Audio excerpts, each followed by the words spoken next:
Good morning. कक्षा 10 social science में भूगोल का पार्ट 3 और पार्ट 2 आज देखेंगे। पार्ट 2 जो है आपका जल संसाधन है। तो जल संसाधन के बारे में कल हम बहुत सारी बातें की। उसके बाद कल हमने देखा कि बहुउद्देशीय नदी घाटी परियोजनाएं। तो बहुउद्देशीय नदी घाटी परियोजनाएं क्या होती हैं, इसके बारे में हम कल बात की। बहुउद्देशीय नदी घाटी परियोजनाओं का तात्पर्य है क्या है, यह आज एक बार फिर हम देख लेते हैं। बहुउद्देशीय बहुत से उद्देश्यों को, बहुत से मकसद को पूरा करने वाली परियोजनाएं, क्योंकि ऐसी परियोजनाएं किसी न किसी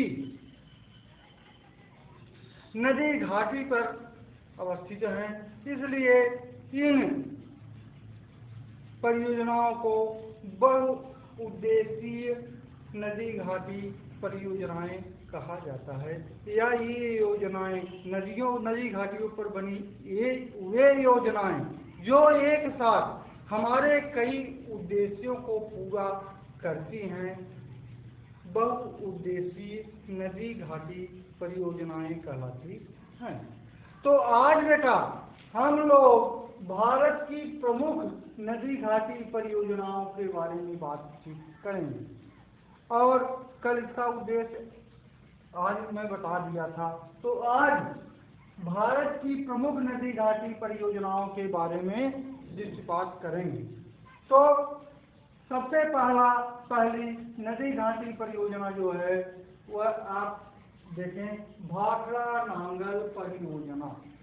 जैसा कि नाम से ही आपको दिखाई देता है कि यह भाखड़ा नांगल परियोजना भारत की सबसे बड़ी बहुत से उद्देश्यों को पूरा करने वाली नदी घाटी परियोजना है।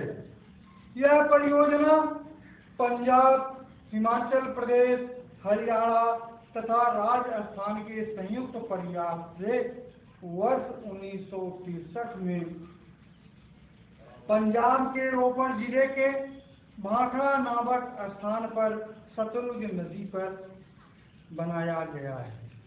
यह सतलुज नदी पर भाखड़ा नामक स्थान पर बनाया गया है सन 1963 में। इस स्थान पर सतलुज नदी शिवालिक की पहाड़ियों से एक सकरी घाटी में बहती है। भाखड़ा बांध सतलुज नदी के आर पार 518 मीटर लंबा तथा 235 मीटर ऊंचा है। भाखड़ा बांध की लंबाई 518 मीटर लंबा है और 235 मीटर ऊंचा है। यह भारत में दूसरा सबसे ऊंचा बांध है। भाखड़ा से 13 किमी नीचे की ओर नांगल नामक स्थान पर एक अवरोधक नांगल बांध बनाया गया है, जो विश्व का सर्वोच्च गुरुत्वीय बांध है। यह बांध 29 मीटर ऊंचा और 315 मीटर लंबा तथा 121 मीटर चौड़ा है। भाखड़ा बांध का जल इसके पीछे बने हुए गोविंद सागर जलाशय में जमा किया जाता है। गोविंद सागर जलाशय 80 किमी लंबा तथा 3 से 4 किमी चौड़ा है। इसमें लगभग 164 करोड़ घन मीटर जल संचित किया जा सकता है या रखा जा सकता है। भाखड़ा नांगल परियोजना के अंतर्गत 3 विद्युत बनाने के घर विद्युत ग्रिड स्थापित किए गए हैं, जिनसे 1024 मेगावाट जल विद्युत शक्ति उत्पन्न की जा रही है। इसकी मुख्य नहर की लंबाई 174 किमी है। इसके अतिरिक्त भाखड़ा बांध से निकलने वाली नहरों की लंबाई 1100 किमी है। शाखाओं सहित इन नहरों की लंबाई 4370 किलोमीटर है। इनसे 27 लाख हेक्टेयर क्षेत्र की सिंचाई की जा रही है। परियोजना से निकली नहरों द्वारा की गई सिंचाई ने पंजाब, हरियाणा और राजस्थान की कृषि अर्थव्यवस्था में कार्यकारी परिवर्तन ला दिया, आमूलचूल रूप से परिवर्तित कर दिया।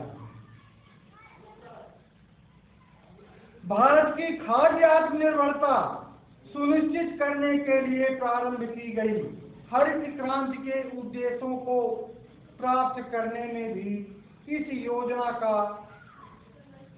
उल्लेखनीय भूमिका है। इस परियोजना के द्वारा उत्पन्न की गई विद्युत का उपयोग पंजाब, हरियाणा, दिल्ली तथा राजस्थान में प्रचुर मात्रा में किया जाता है। नेक्स्ट आपका है दामोदर घाटी परियोजना।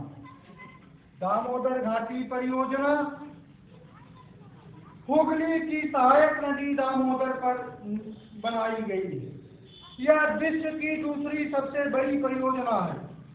दामोदर नदी का उद्गम झारखंड के छोटा नागपुर की पहाड़ियों से होता है।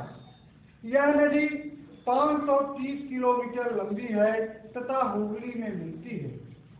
इस नदी के ऊपरी घाटियों में वर्षा ऋतु में भारी वर्षा होने के कारण इसमें प्रायः विनाशकारी बाढ़ें आती रहती थी। इसी कारण इसे बंगाल का शोक या शोक नदी के नाम से जाना जाता था। वर्ष 1948 में भारत सरकार ने दामोदर घाटी के सर्वांगीण विकास के लिए दामोदर घाटी निगम DVC की स्थापना की। इस निगम का मुख्य उद्देश्य दामोदर घाटी से में आने वाली बाढ़ों को रोकना था, जल विद्युत उत्पादन तथा वितरण करना था, जिससे कि इससे लाभान्वित होने वाले राज्यों का बहुआयामी विकास हो सके। इसके साथ साथ दामोदर घाटी को संचालित करने वाली कंपनी दामोदर घाटी निगम लिमिटेड इस क्षेत्र के निवासियों के लिए सामाजिक आर्थिक कल्याण के लिए योजनाएं भी संचालित करती है। दामोदर घाटी परियोजना भारत की प्रथम नदी घाटी परियोजना है। इसके अंतर्गत दामोदर नदी घाटी में निम्नलिखित बांधों को बनाया गया। बाराकर नदी पर मैथन बांध, बाल पहाड़ी पर तिलैया बांध, दामोदर नदी पर पंचायत हिल, एयर बर्मो बांध, बोकारो नदी पर बोकारो बांध, कोणार नदी पर कोणार बांध, दुर्गापुर के निकट धैराज। इस परियोजना से लगभग 6600 मेगावाट विद्युत उत्पन्न की जा रही है, जिसका उपयोग झारखंड, पश्चिम बंगाल के औद्योगिक क्षेत्रों को विद्युत आपूर्ति के लिए किया जा रहा है। इसके अतिरिक्त बाढ़ से होने वाली मृदा क्षरण व भूक्षरण की समस्या से भी छुटकारा मिला है। कोलकाता के औद्योगिक प्रदेश एवं पश्चिम बंगाल के कोयला क्षेत्रों के बीच एक नौवहन योग्य जल मार्ग का निर्माण किया गया, जो 145 किमी लंबा है। पश्चिम बंगाल एवं झारखंड में 74 लाख हेक्टेयर भूमि पर सिंचाई की जा रही है, जिसमें खाद्यान्नों एवं जूट के अतिरिक्त उत्पादन हो रहा है।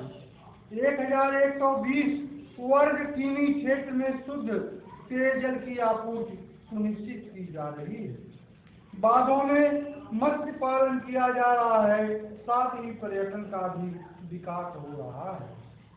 नेक्स्ट है आपका हीराकुंड परियोजना। यह ओडिशा राज्य की महत्वाकांक्षी परियोजना है।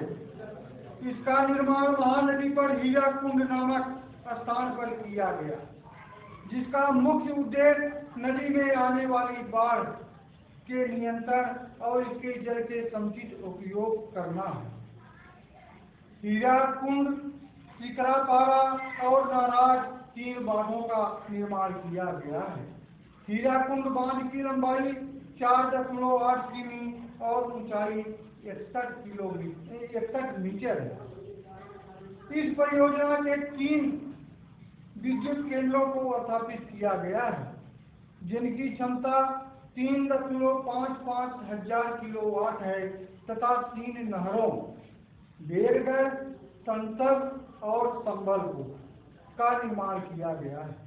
इसके द्वारा 2.6 लाख हेक्टेयर भूमि की सिंचाई की जाती है, जिसमें 7.5 लाख टन खाद्यान्न का अतिरिक्त उत्पादन संभव हो। रिहंद बांध परियोजना।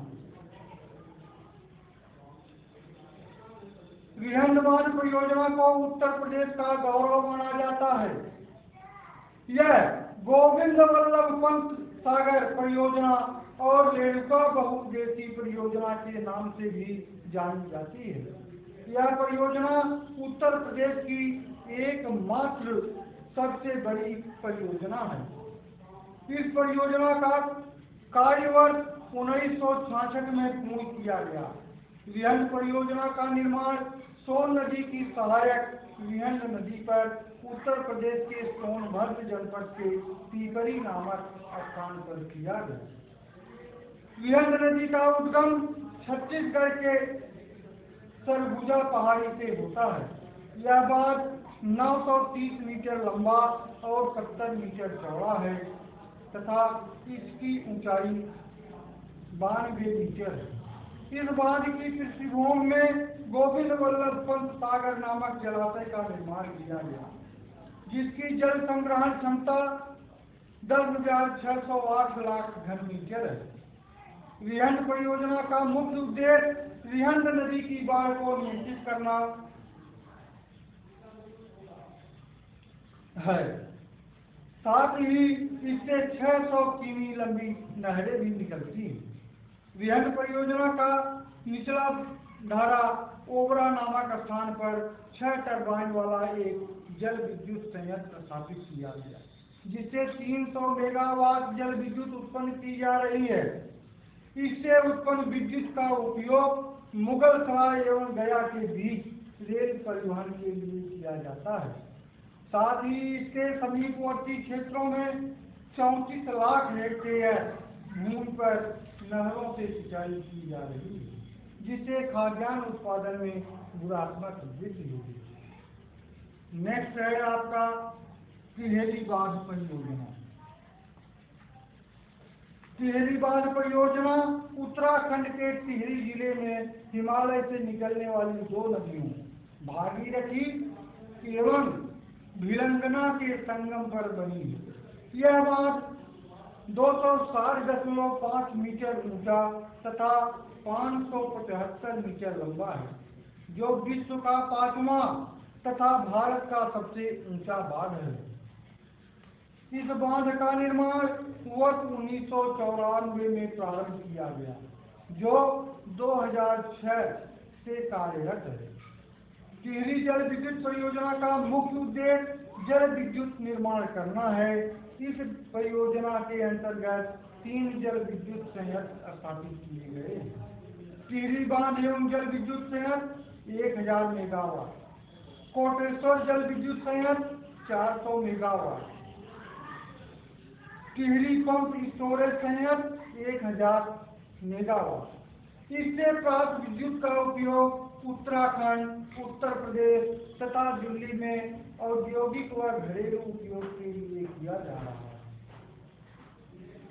गंगा यमुना दोआब में 3 लाख हेक्टेयर भूमि की सिंचाई तथा दिल्ली में पेयजल की आपूर्ति भी की जा रही है, जिससे प्रतिवर्ष 7,400 क्यूसेक व्यर्थ बह जाने वाले जल का सदुपयोग किया जाएगा। इस परियोजना से निर्मित 26 वर्ग किमी के टिहरी जलाशय में मत्स्य पालन, पर्यटन एवं रोमांचक खेल की गतिविधियां भी संपन्न हो रही, जो राज्य के पर्यटन उद्योग को बढ़ावा दे रही। नागार्जुन सागर बांध परियोजना।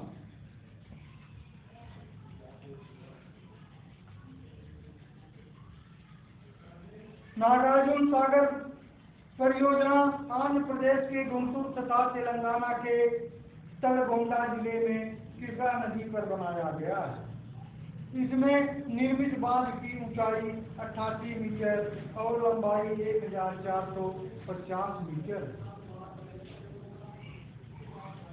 यह बहुउद्देशीय परियोजना जिससे 815.6 मेगावाट विद्युत का उत्पादन किया जा रहा है, जो आंध्र प्रदेश एवं तेलंगाना में घरेलू एवं औद्योगिक उपयोग में ली जा रही है।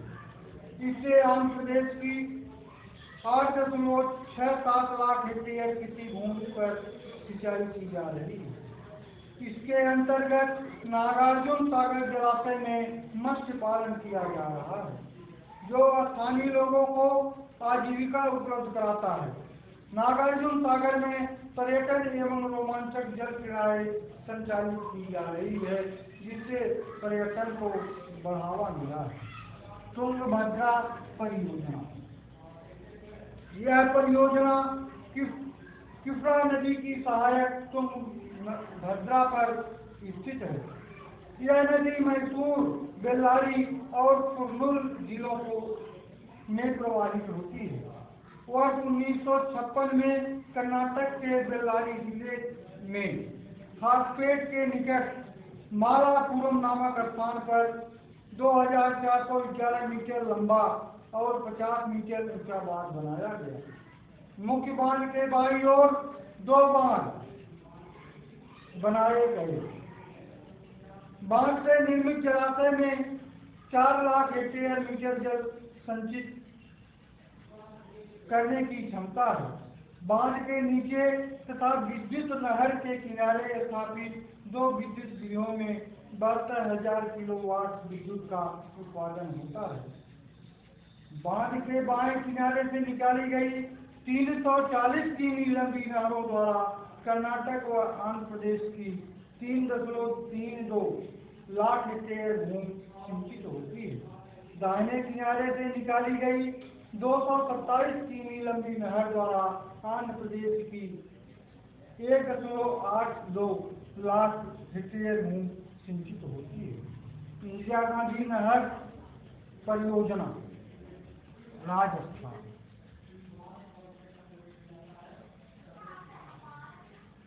यह राजस्थान में महत्वाकांक्षी सिंचाई परियोजना तथा विश्व की सबसे बड़ी सिंचाई परियोजना है। इसके लिए जल की आपूर्ति पोंग जलाशय से होती है।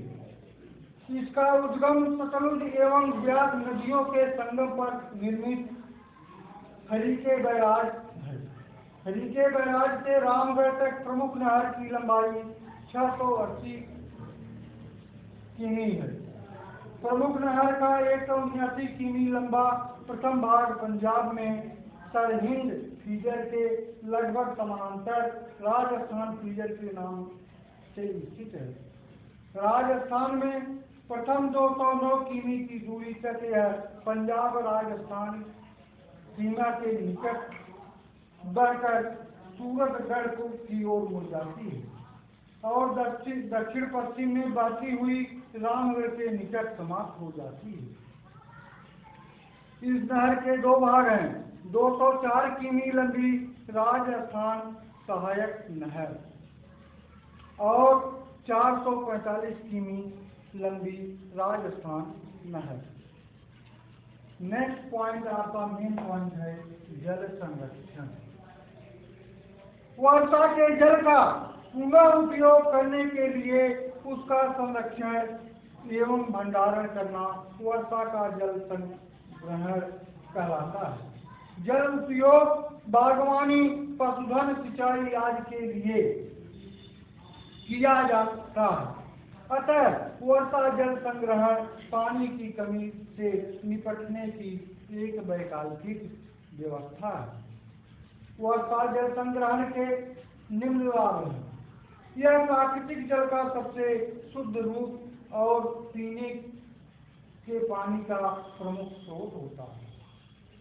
यह जल कृषि कार्यों के लिए प्रयोग किया जाता है।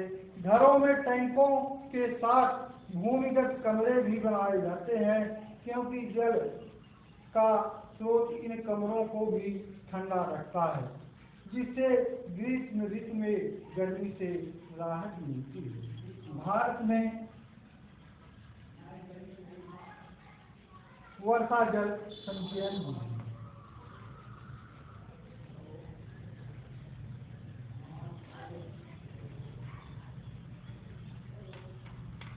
भारत में वर्षा जल संचयन भारत में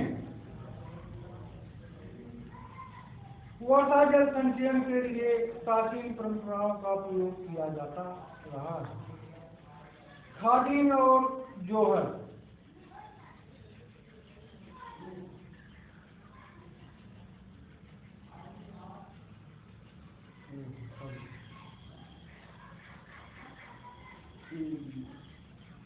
जल संरक्षण की आवश्यकता है। जल संरक्षण की आवश्यकता। जल संरक्षण संपूर्ण जीव जगत के लिए ऐसा प्राकृतिक संसाधन है जिसके बिना जीवधारी जीवित नहीं रह सकता। यह सभी प्राणियों के जीवन, रहन सहन, भोजन, कृषि, जलवायु के लिए आवश्यक है। वर्तमान में मानवीय क्रियाकलापों के कारण जल औद्योगिक विकास के कारण जल में तीव्र गति से प्रदूषण हो रहा है, जो जल की गंभीर समस्या को पैदा करता है। इसलिए इन्हीं गंभीर संकटों से निपटने के लिए जल का संरक्षण आवश्यक है। जल संरक्षण के उपाय। भूजल प्रबंधन। भूजल अथवा भूमिगत जल आपूर्ति का महत्वपूर्ण स्रोत है, जिसका समुचित और विवेकपूर्ण उपयोग द्वारा संरक्षित किया जा सकता है। जल प्रबंधन के महत्व। जल प्रबंधन के द्वारा जल की कमी वाले क्षेत्रों में जल उपलब्ध कराया जा सकता है। जल का विवेकपूर्ण उपयोग करके भविष्य के लिए संरक्षित कर सकते हैं। वर्षा जल संग्रहण।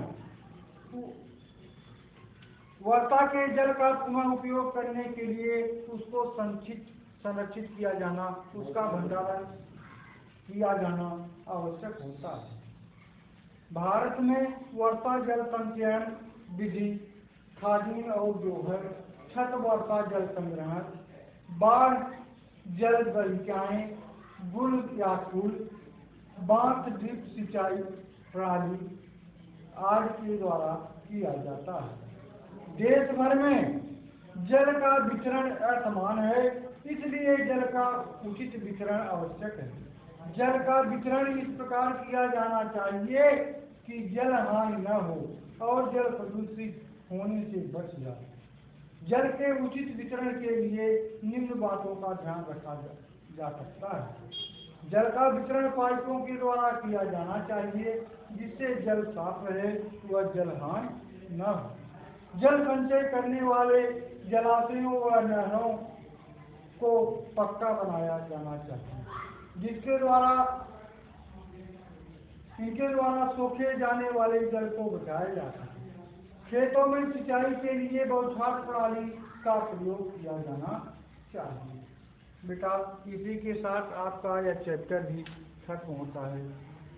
अगले दिन नए वीडियो में नए चैप्टर के साथ मुलाकात होगी।